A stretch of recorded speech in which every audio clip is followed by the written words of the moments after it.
Hi, I'm James Martinez, and this is the story of how my stepfamily's greed became their biggest downfall. They thought they were getting a failing restaurant, but they didn't realize what they were really buying, or rather, what they weren't. My father's restaurant, Casa Martinez, had been the heart of downtown Chicago for 30 years. It wasn't just a business, it was our family's legacy, built from the recipes my grandmother brought from Mexico and the dreams my father carried when he immigrated here with nothing but hope in his pockets. I grew up in that kitchen, learning every recipe, every secret, every tiny detail that made our food special. The smell of roasting chilies and fresh tortillas was the soundtrack of my childhood. But everything changed when my mother passed away, and 2 years later, my father married Diana. Diana came with two sons from her previous marriage, Marcus and Alex. From day one, they looked at Casa Martinez not as a family legacy, but as a goldmine waiting to be exploited.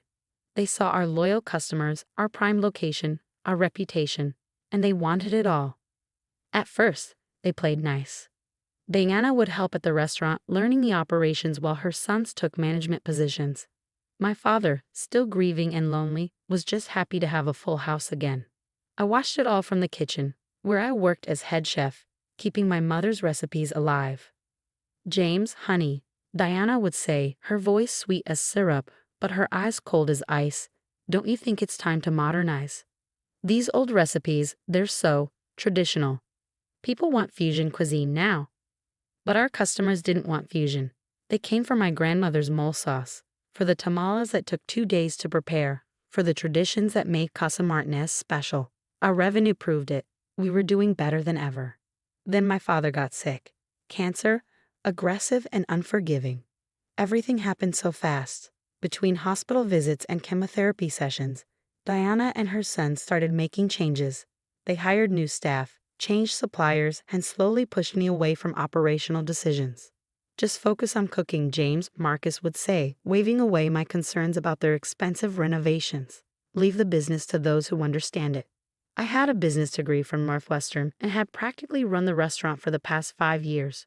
But they conveniently forgot that. One night, as I was closing up, I overheard Diana and her sons in the office. I hadn't meant to eavesdrop, but their words froze me in place. The lawyer says we can do it, Diana was saying. Robert's too sick to properly manage his assets. If we can prove the restaurant is failing, we can get emergency power of attorney and force a sale before he recovers, if he recovers. But it's not failing, Alex objected. It's making more money than ever. That's why we need to help it fail, Marcus replied with a laugh. A few health code violations, some bad reviews, a couple of convenient kitchen accidents. I felt sick to my stomach. They were planning to deliberately tank my father's life's work. But they'd made one crucial mistake. They underestimated how much I'd learned over the years. What they didn't know was that 6 months earlier, when my father first got his diagnosis, he had signed over several key aspects of the business to me. Not the building or the restaurant itself. He wanted those to stay in his name until he was gone. But he gave me something far more valuable. I spent the next few weeks watching as they executed their plan. Suddenly we had health code violations. Mysterious bad reviews appeared online. Equipment started breaking down mysteriously. Our reputation was taking hits, and I could see the stress wearing on my father. Deanna played her part perfectly, acting concerned and supportive, while suggesting that selling might be the best option. The stress isn't good for your health, darling, she'd tell my father. Let's just sell it and focus on your recovery. Finally, they made their move. At the hospital, with my father weak from chemotherapy, Diana brought in her lawyer. They had papers showing the restaurant's recent struggles, the mounting debts that they had created, and a proposal. Sell the restaurant now, to them, for a nominal fee of $1, to keep it in the family. My father, tired and confused, looked at me. James, what do you think? Diana jumped in before I could answer. James understands this is for the best, don't you, James? You can still be the chef, if you prove yourself worthy of the position. I looked at my father, then at Diana's smug face, and nodded slowly. If that's what you want, Dad. The next day, we all gathered at the restaurant for the official handover.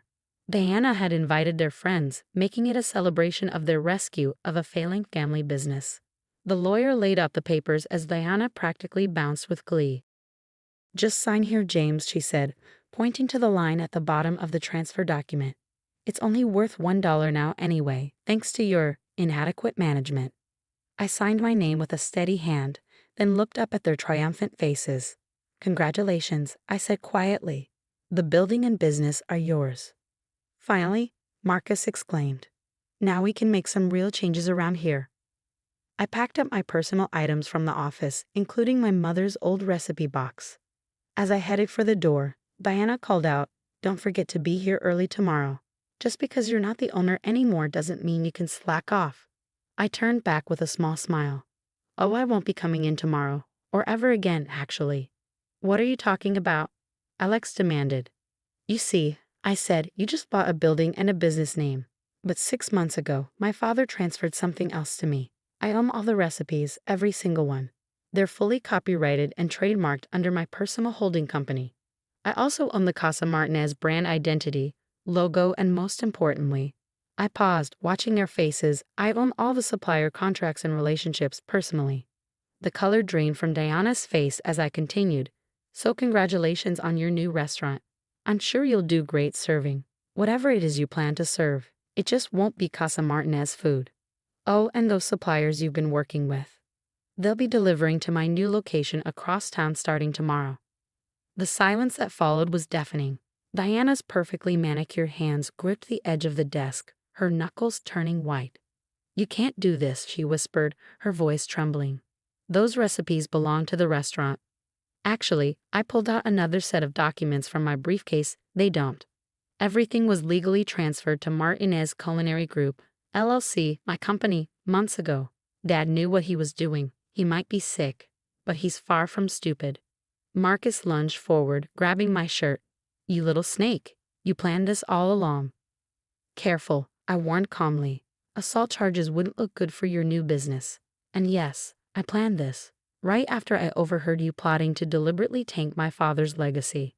Their lawyer, Mr. Peterson, was frantically flipping through the sale documents. This is highly unusual," he stammered. "The intellectual property should have been included in the sale." "Check page 37. I suggested.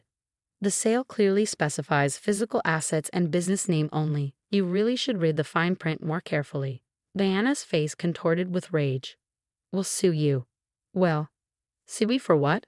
I interrupted. "For legally protecting my family's heritage? For stopping you from destroying what my father built?" "Go ahead." "Oh, and while you're at it, you might want to explain to the judge how you manipulated a cancer patient into selling his life's work for $1. I turned to leave, but paused at the door. "One more thing. I've submitted all documentation of your deliberate health code violations to the city health department. They're very interested in speaking with the new owners. I'd expect them first thing tomorrow morning." As I walked out of Casa Martinez for the last time, I heard Diana's anguished scream of rage. But I didn't look back. I had work to do. The next 6 months were a whirlwind. While Diana and her son struggled with health department investigations and tried to create new recipes for their empty restaurant, I was busy building something new. I opened Mama Martinez's kitchen just across town, taking our loyal staff, suppliers, and most importantly, our recipes with me. The grand opening was packed with familiar faces, customers who'd been coming to us for decades, who knew the taste of our authentic food couldn't be replicated. Word spread quickly. Food critics raved about how we'd preserved the traditional flavors while upgrading to a beautiful new location. Our old customers followed us, bringing new ones with them. Within months, we had lines out the door every weekend. Meanwhile, Diana's version of Casa Martinez floundered. Without our recipes, suppliers, or experienced staff, they couldn't recreate what made the restaurant special. They tried serving generic Mexican food, then attempted fusion cuisine, but nothing worked. The reviews were brutal. "It's like a soul has been ripped out of the place," one reviewer wrote. "The magic is gone." 3 months after their takeover, my father's cancer went into remission.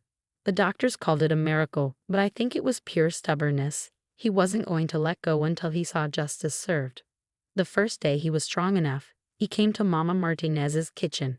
He walked through the dining room, tears in his eyes, touching the familiar decorations we'd moved from the old place. The photos of our family, the hand-painted plates my mother had collected, the string of peppers my grandmother had hung for good luck.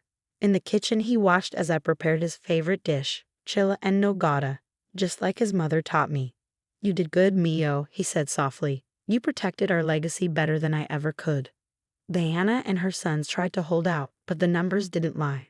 6 months after their triumphant takeover, they were forced to sell the building at a massive loss. The final insult? The buyer was my newly formed real estate company. I kept the building but leased the space to a local art gallery. Sometimes I walk by the old location, remembering the sounds and smells that filled it for so many years. The Casa Martinez sign is gone, but the memories remain. Last week, I received a letter from Diana's lawyer offering to reconcile our differences and propose a partnership. I sent back a simple response. Some things aren't for sale at any price. Mama Martinez's kitchen has now expanded to 3 locations, each one serving the same recipes that my grandmother brought from Mexico all those years ago. My father, now fully recovered, comes in every Sunday to have lunch and tell stories to the customers about how it all began. As for Diana and her sons, last I heard, they left Chicago, their dreams of an easy takeover shattered. They learned the hard way that a restaurant isn't just a building or a business. It's the heart and soul that goes into every dish, the love passed down through generations, the traditions that can't be bought or stolen. Yesterday, a young culinary student asked me why I didn't just let them have the old restaurant and start fresh somewhere else. I showed her my mother's old recipe box, the pages worn and stained with decades of use. Because some legacies, I told her, are worth fighting for. The old Casa Martinez building still stands downtown, now filled with beautiful artwork instead of dining tables. But the real Casa Martinez, the soul of it, lives on in Mama Martinez's kitchen, where every dish we serve carries the story of a family that refused to be beaten, a legacy that couldn't be stolen, and the sweet taste of justice served piping hot.